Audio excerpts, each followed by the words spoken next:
All right, NAIA football fans, this is Corey Thorpe back with another edition of the NAIAF Ball live show.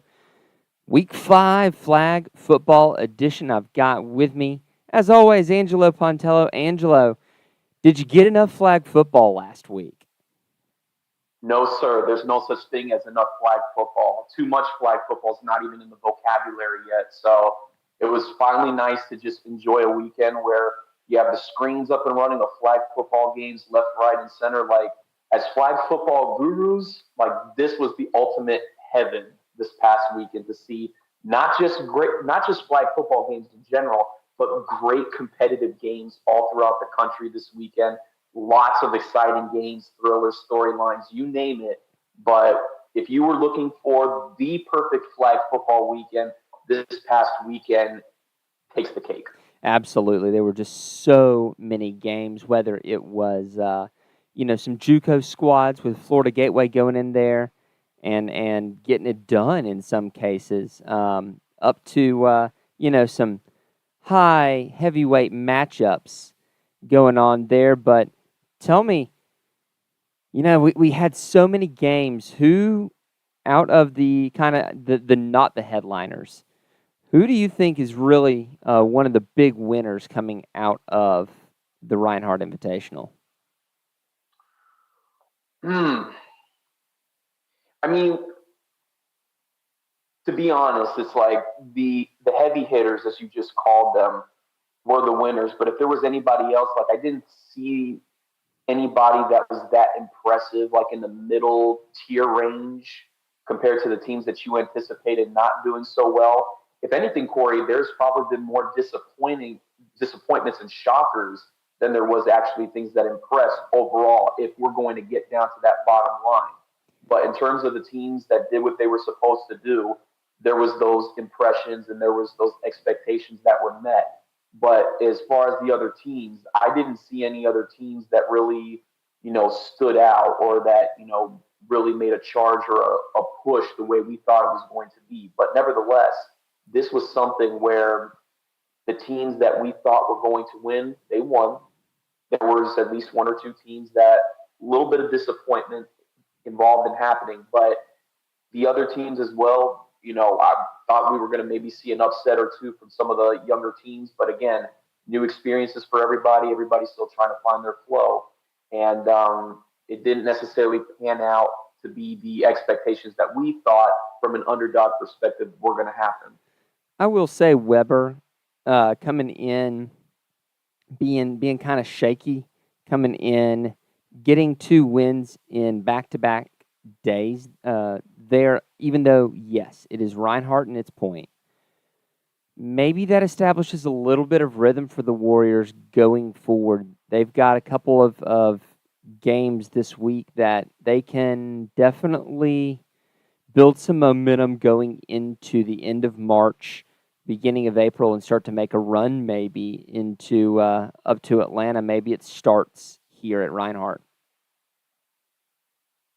Is very well possible. And I mean, we're at the midway point now of this season where anything goes. We've already seen a number of things happen, and based off the shakeups we did have, I mean, it's anybody's tournament. Like, it's anybody's top spot at this point.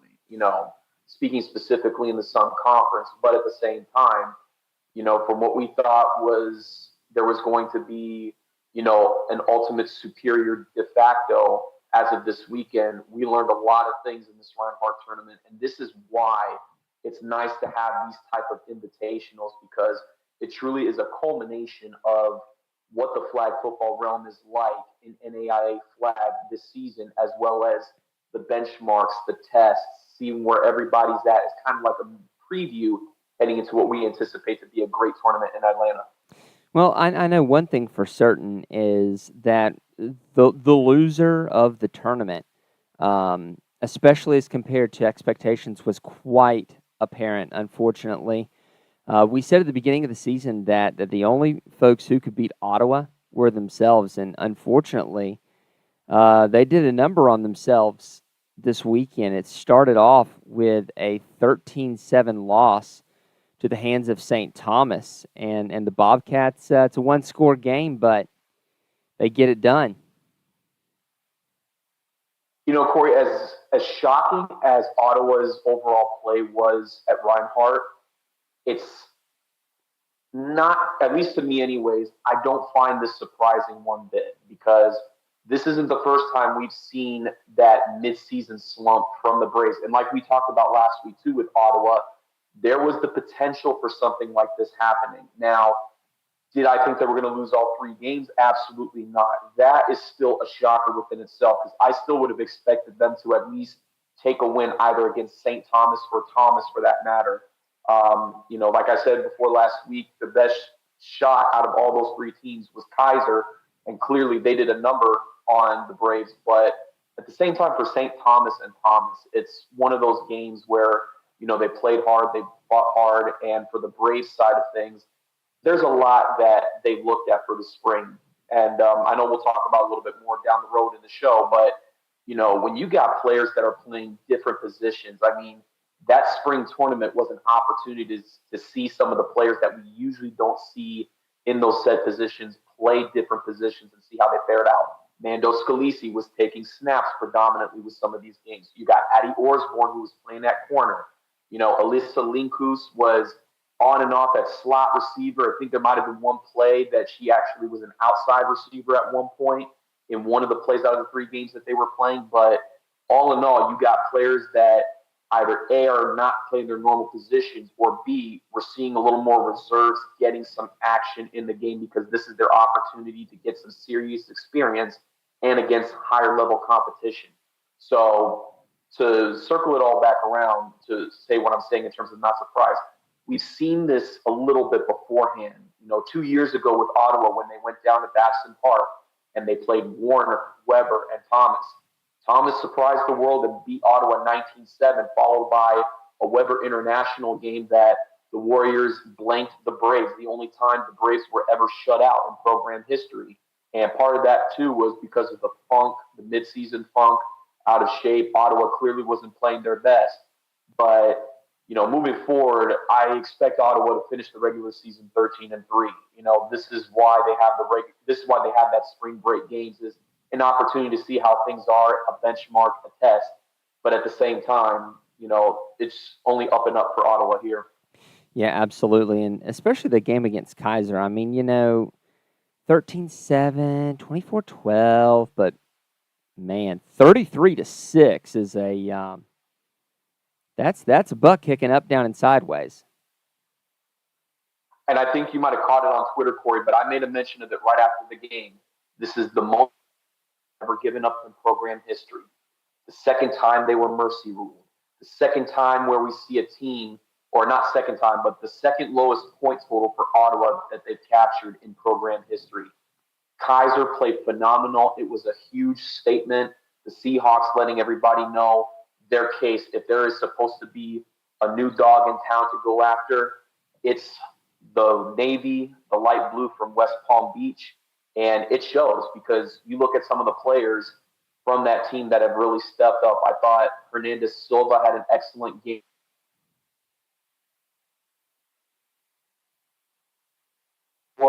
Watch out for Ashley Clam. Initially, she was a defensive starter, but this kid knows what she's doing. She knows how to catch the ball. She knows how to be a utility player. She is a versatile weapon from the receiver standpoint as a freshman, with all that flag experience she has. And now teams have really started to wake up and realize that, we can't just focus on Jazz Roden or Kennedy Foster or Brianna Hernandez Silva and Adriana Rodriguez or Brenna Ramirez for that matter. No, Ashley Clam was going to be a weapon, and everybody's eyes were open in this Reinhardt tournament. And I mean, if you saw the games, you had to see the games to believe it, but the one-handed catches, the football IQ, knowing how to get the right route to extend the play a little bit more. These are the kind of players the Seahawks have been going after in the offseason. It's starting to come into fruition, and these are the type of players that now you have to game plan and watch out against. But to that point, Ashley Clam, a two-sided versatile weapon, knows what she's doing, and she, I believe, had a really great tournament performance in the 3 games. And then in the last game, Thomas has a 24-0 lead going into the fourth quarter. Ottawa scores 12 to make it look respectable, but you're talking about 3 picks from Madison Carrera. Sanaya Glover, who, I tell you, when we were doing that first game, or that first national championship at Thomas in 2022, Glover was a little bit of a liability back there for that Thomas defense. She's not a liability anymore. She is an absolute leader of that defensive secondary, and getting it done back there. Yeah, Sanaya's always had that capability in her, and even we looked at last year's tournament, or at least from my end, speaking from the tournament standpoint, whenever there was that championship series, Thomas and Ottawa were going at it, and Carrera was trying to pick on the side of Glover a lot. Mm-hmm. And eventually it was going to come down to, if you keep continuing to target her, Sanaya likes challenges. Sanaya wants to take an opportunity to get up there and make a play. And from what we saw in this past weekend, eventually she was going to find her way of picking the ball off. And sure enough, wrong time for Ottawa, but great timing for Glover to be in the right position to make plays, not just from an interception standpoint, but also from a flag pulling perspective as well with the 8 pulls she had. And look, I don't know how you can stop Key Knight, honestly. She's Alexa Wilson's favorite target out there, and there's just no stopping her. You get that ball deep to Key, and she can beat the defense every time. That's been something Kier has always done. And I mean, even back in her days at Apopka, that was her bread and butter. That was her specialty from an offensive receiver standpoint, is knowing how to get that seam route where whether you loft it over the defense's head or if you're looking for a short to intermediate route, give Key a post route or something that's towards an in route, or shoot, even just like a hitch in. Knight's going to get you a good chunk of yardage, and she finds a way to move the ball fairly well. And it shows from a statistical standpoint where she's averaging 10 yards a catch. This isn't something that everybody can do, no problem. And, you would anticipate that from a center or even a tight end standpoint. But when you have slot receivers that are doing it, that's the type of game level from a game standpoint that you really watch out for, and that's next level flag football thinking. And then you look on the Ottawa side. I mean, a little bit of a light there. You see the underclassman Talia McInnes with 6 pulls and a pick of her own. That's one of the things that you've got to be a little leery of if you're a Braves fan, is what happens in 2025 when my core has graduated. And it's going to be folks like McInnes that are going to keep that legacy going. McInnes is going to be one of those key points. And another person, I will say, like on the defensive end, that I actually was shocked in terms of the performance, that I thought she would have performed better. And again, before I continue further, Corey, I don't like singling people out. It's not something that I try to be critical of. But in terms of how well she played her freshman year to now fast forward into the sophomore year and what she's done, I was surprised with Jucani Washington. I thought she was going to make more plays this weekend, And sometimes there's weekends where you just have an off weekend where you're not all there in performance. But with Washington, who has really risen up and become one of the more premier defensive backs in NAIA flag football, you could tell that some things were just not right and things were not completely on point from a defensive end from her standpoint. But just one of those things where, from a flag football standpoint, you're expecting her to make numbers like 10 flag pulls a game, but just it seemed like she had a little bit of an off weekend this weekend, and we definitely expect her to get back on track for sure. But in terms of play performance, I was anticipating her being one of the top stat leaders for all of Ottawa's games on the defensive side. So let's then take a look at how that impacts the poll. When your number 1 team losing 3 times, they can't possibly stay number 1. And they don't. The KU Seahawks stand atop the NAIA flag football scene here. 6 out of 7 first place votes literally take Ottawa's vote share. Warner takes Kaiser's vote share. Interesting, though, at number 3, St. Thomas getting the jump over the Nighthawks. Interesting move there. So we have Kaiser, Warner, St. Thomas, Ottawa, and Baker. They're rounding out our top 6. What do you think, partner? Well, I was getting ready to say, I think the fans, especially for our Rose City faithful that's listening in, I'm pretty sure they would like a little bit more of an explanation on how the Bobcats get the jump. Now, granted, Thomas hasn't played as many games as St. Thomas, and St. Thomas is 6-1 on the season. But, to that point, they probably were going to be looking to see from a quality wins, how does St. Thomas make that jump early on, or not early on, but midway into the season. And for a while, Thomas has always had the upper hand against their Miami Gardens counterpart, but probably they'll be looking for some kind of more in-depth as to why the jump was made. Now, I will say, looking at the point distribution, it is by about the slimmest of margins that you can get between St. Thomas and Thomas. If I remember the math or the point totals correctly, St. Thomas has 27 points. Thomas has 26 points. So you can't get much closer without a tie on that one. And I think it's on that the thought is, well, St. Thomas did shut down that Ottawa team a little bit more completely there, even though Thomas, blanks both Fort Lauderdale and Life, while St. Thomas gives up 6 to Campbellsville and Milligan there.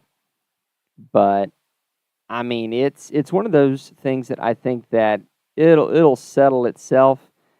Part of it settling itself is going to come up this Saturday, and we'll talk about that later. But yeah, I was a little shocked when I did the math and saw that St. Thomas was going to make the jump myself, honestly. Well, to be fair, and just thinking about it a little bit more, Corey, the thing is with St. Thomas, and you just mentioned it right now, a win over a Milligan team that's arguably having its best season yet. They're not the considerable, I'm trying to put it in a good fashionable way, but they are not at the bottom of the overall standings. They're not just a team that's getting beat down. They're not just a circle win on team schedules anymore. Milligan has really turned things around on their end, being over 500. So a win against them for a team like St. Thomas definitely helps your chances a lot.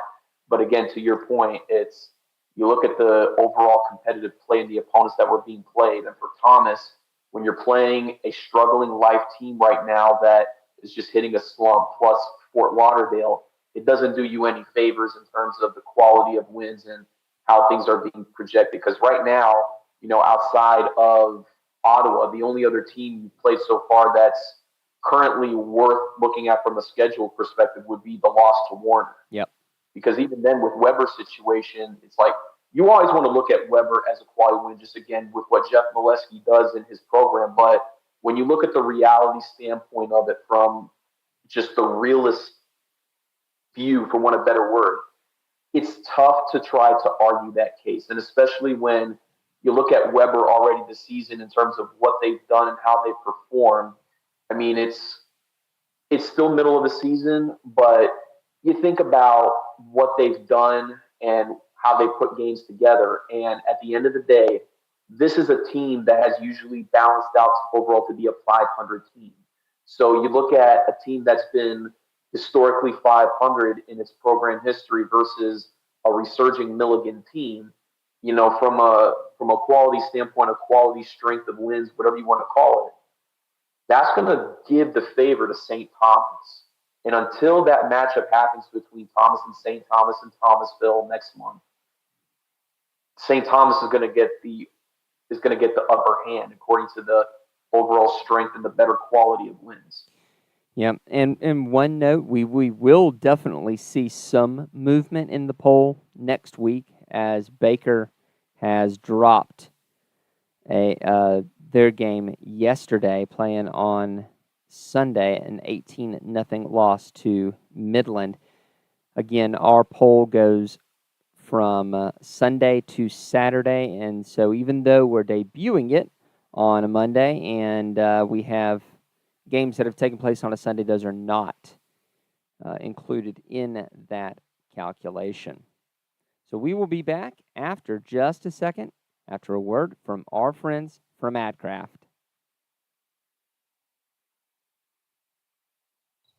So you want to create and sell custom merch for your team or business. That's exciting, but where do you begin? How much inventory should you order? How do you distribute orders? AdCraft has your answers. Streamline the way you offer custom merch by utilizing our risk-free web store service. We ship directly to each customer, and we have the fastest turnaround in the game. Raise funds for your team or get merch to your employees and patrons. Contact AdCraft today, and let's bring your merch to life. And that's exactly what they do. Even the shirt I'm wearing today, rocking the Grandview Americana, Iowa flag. They do a great job celebrating 50 years NAI born and bred. Give them a call. Get a web store set up for your team, whether it be flag, whether you're looking ahead at football, getting your fans outfitted. Give them a holler and get it set up there. Support the folks who support us. Now we've got a couple games what to watch for next week. And for two kind of different reasons.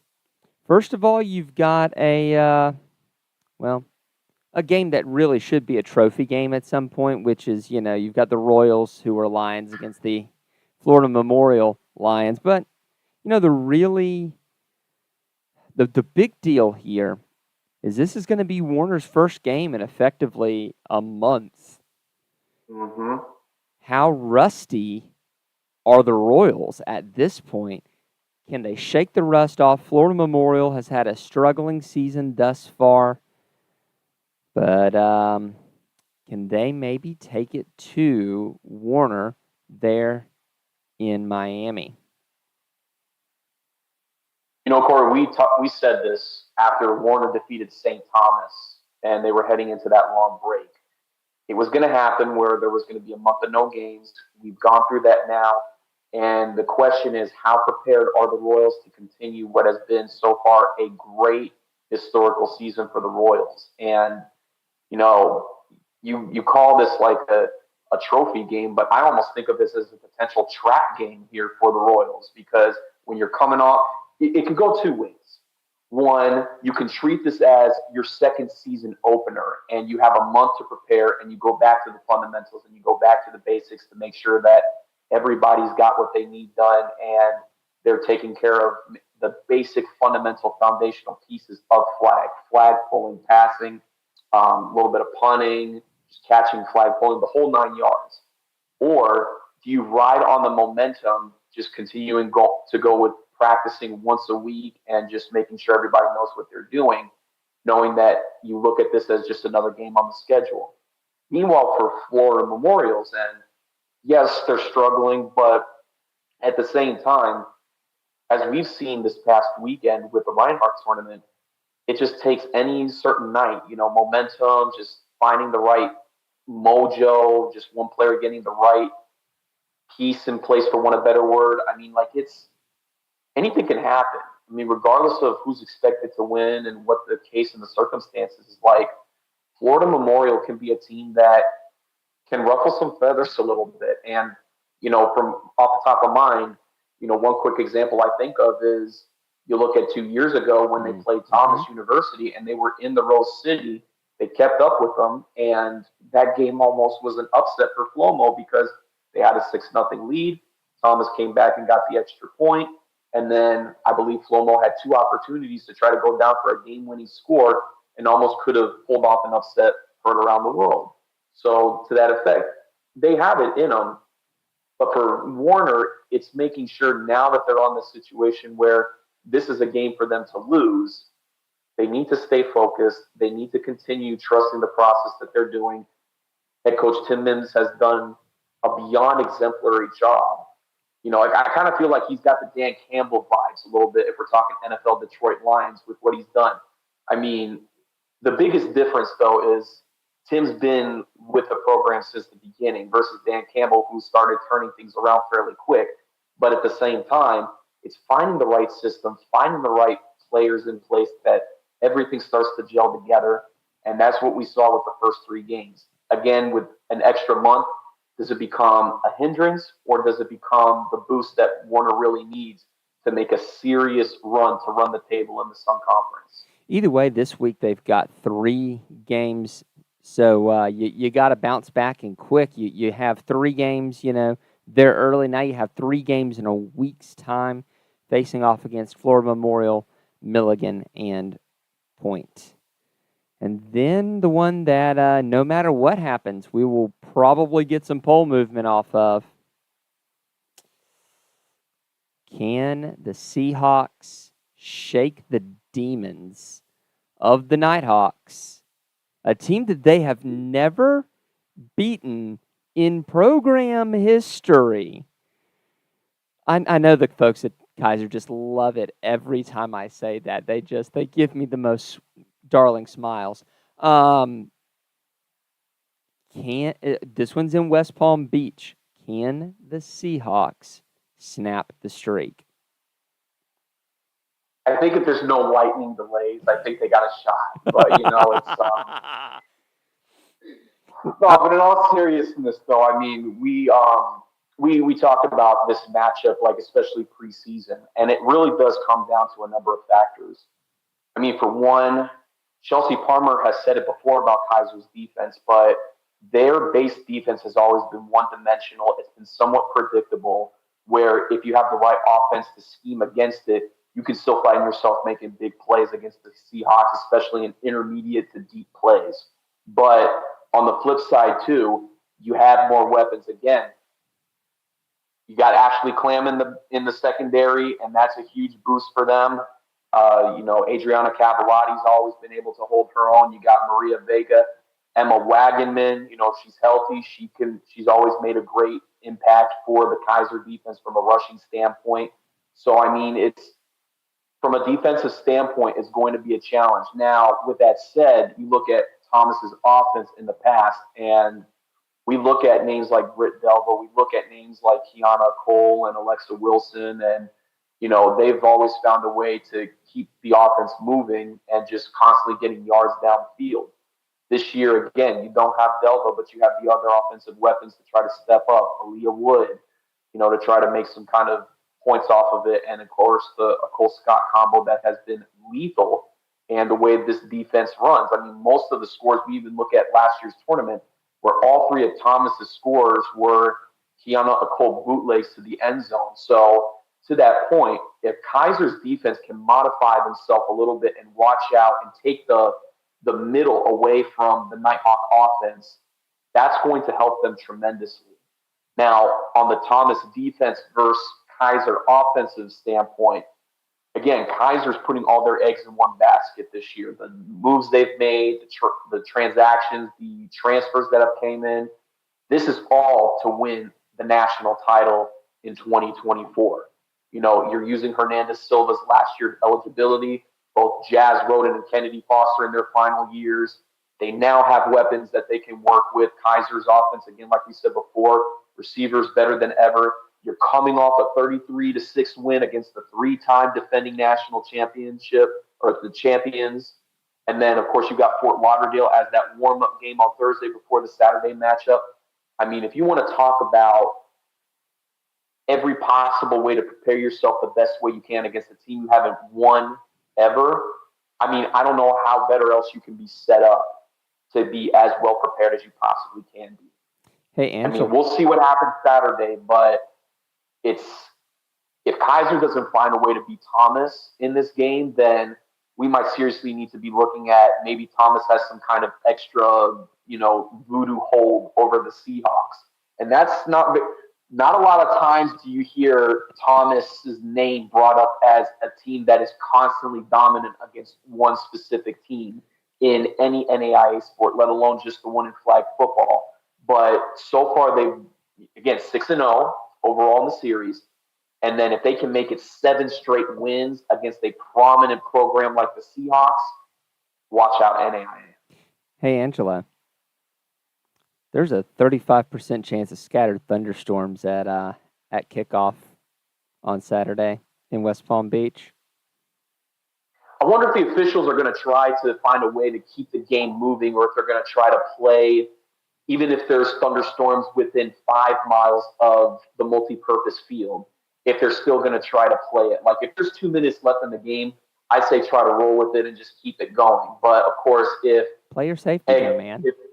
If Daniel Parker for Thomas, the head athletic trainers over there, you know he's going to have his phone ready to go and be like, hey, we need a delay if things start to get close and if there's a shot. But again, most of these games have been fairly close between Kaiser and Thomas. We really haven't seen a game where it's been an absolute blowout on either end. Well, I say either end, but again, Thomas has won all 6 straight. And all games that Thomas has played, there really hasn't been a game where they've just been dominant in that contest, just as Kaiser was dominant against Ottawa this past weekend. It's always been close. It's always came down to the final drive, final plays, critical plays here and there. And, you know, that's what a great competition is like. But, again, to circle it all back around, does Kaiser finally get over the hump Saturday? We'll find out in West Palm Beach. It is going to be fun, especially if there's rain. I'm going to look. It's like poetry. It rhymes. But, you know, we got to have folks to keep us going, just as, you know, the memories of lightning-delayed games can buoy Thomas. And the people that keep us going, that's going to be our patrons. And they're the ones, week in, week out, getting it done for us. We're so thankful for our patrons and how they support us. And they are DSU Cone, Bob Boone, Roger Meyer, Jeremy Vobble, Shirley LaBella, Fred Christensen, Jerry Quickle, Ace Wellen, Brett, Marty Seabolt, Nick Ryan, Hayden Ferrigno, Kyle Gregory, Tyler Pierce, Justin Hoffman, Steve Speakman, Brian Shake, Julianne Shager, Nate Sopier, Stephen Cutler, Julie Lout, Tim Burrow, Del Norton, Nathan Moore, Dylan Gonzalez, Ryan, Jason Crawford, Zach Ryher, Dustin Wilkie, Charles A. Flowers, Todd Nick, Sean Chamberlain, Debbie, Zach, Lance, and Josue Trujillo. Man, it is it's going to be a fun couple of weeks here.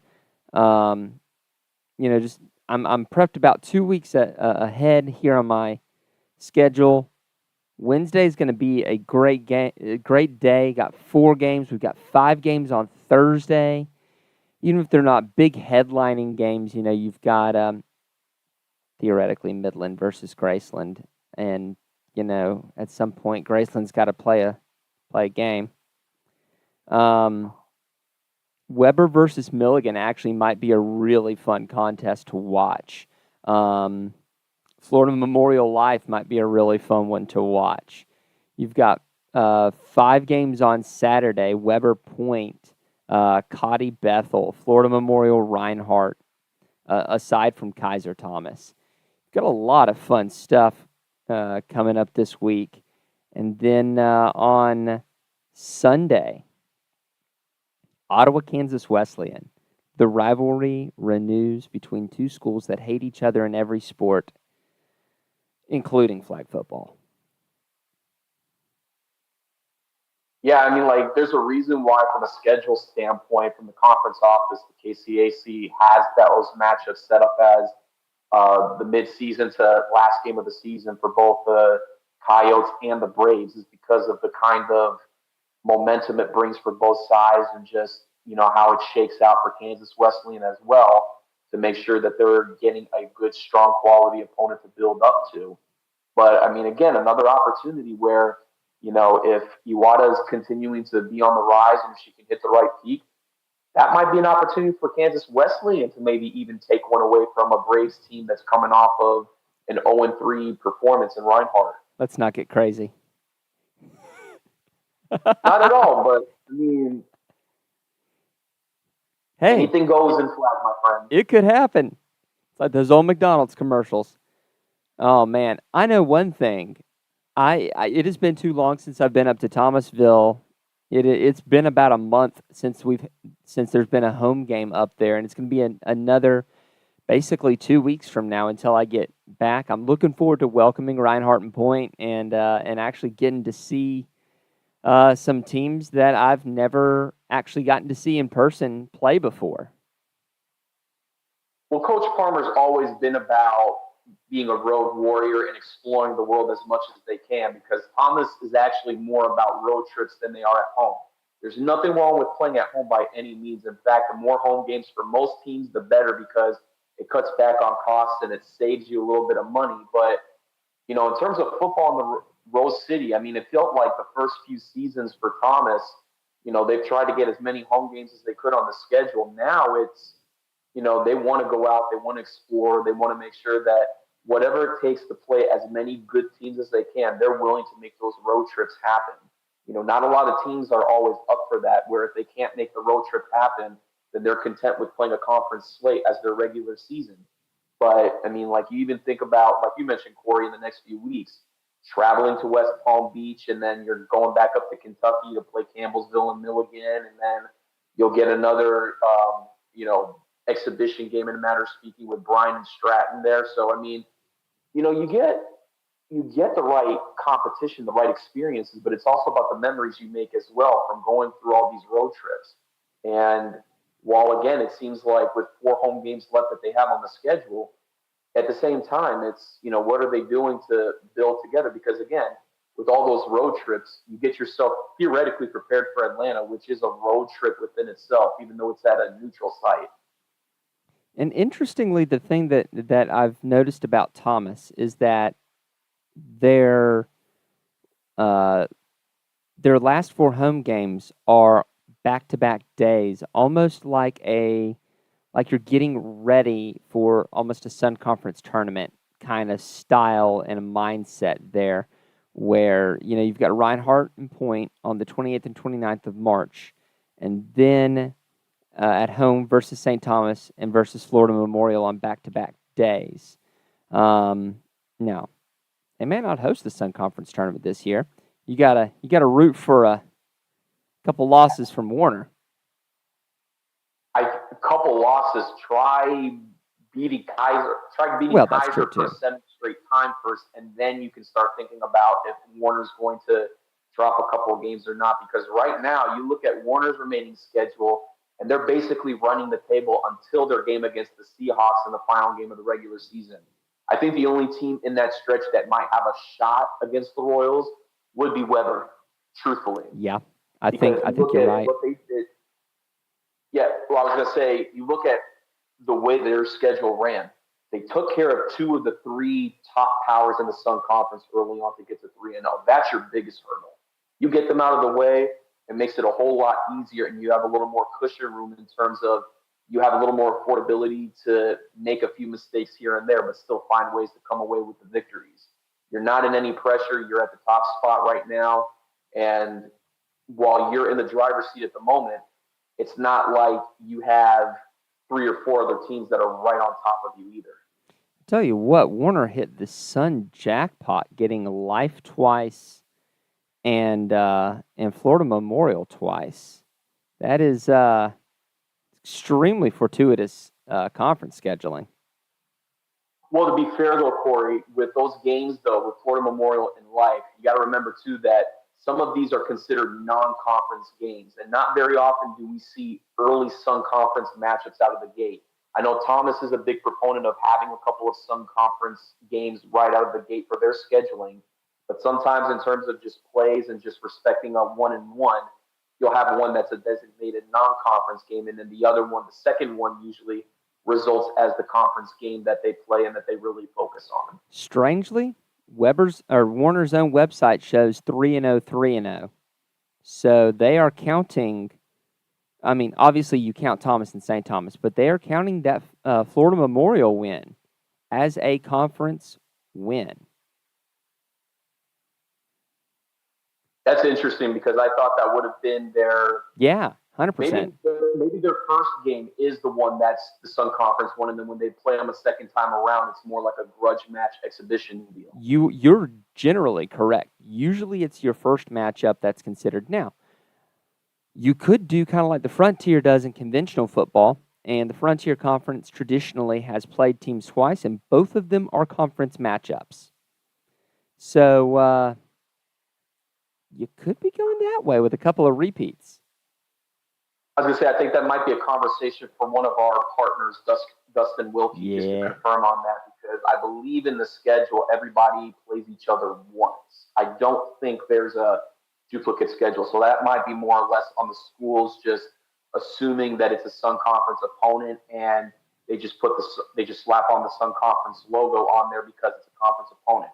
Speaking as a former SID within the Sun Conference schools, that tend to happen sometimes from a sports information standpoint when you're putting schedules on the website and you're just quick to put things on there. And sometimes, scheduling wise, you don't think to check twice to look at the schedule to confirm things.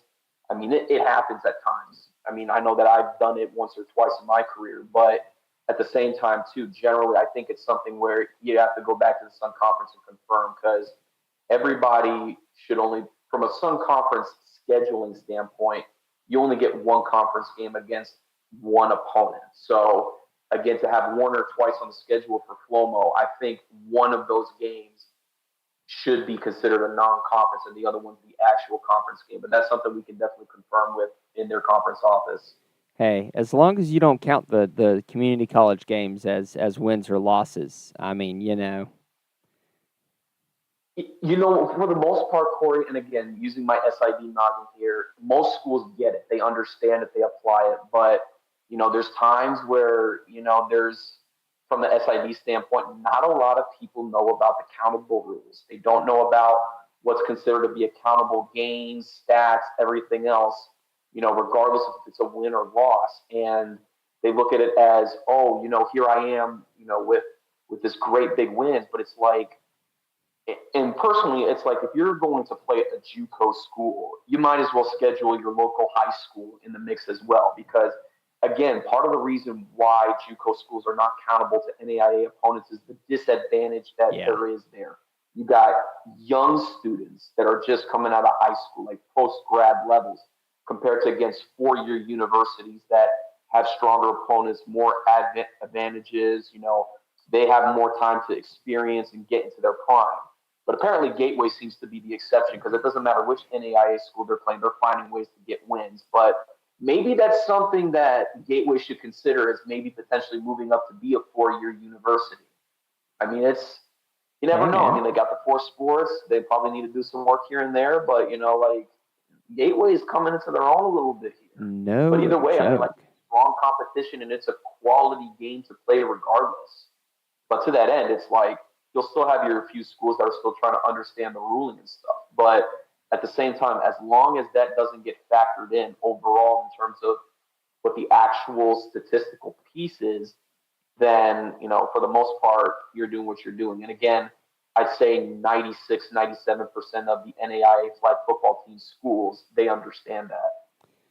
Well, here's to another great week of flag football coming up. We'll be here back again on Monday night to tell you more about it next week. For the man, Angelo Pontello, I'm Corey Thorpe, and we will see y'all on the Twitter feed.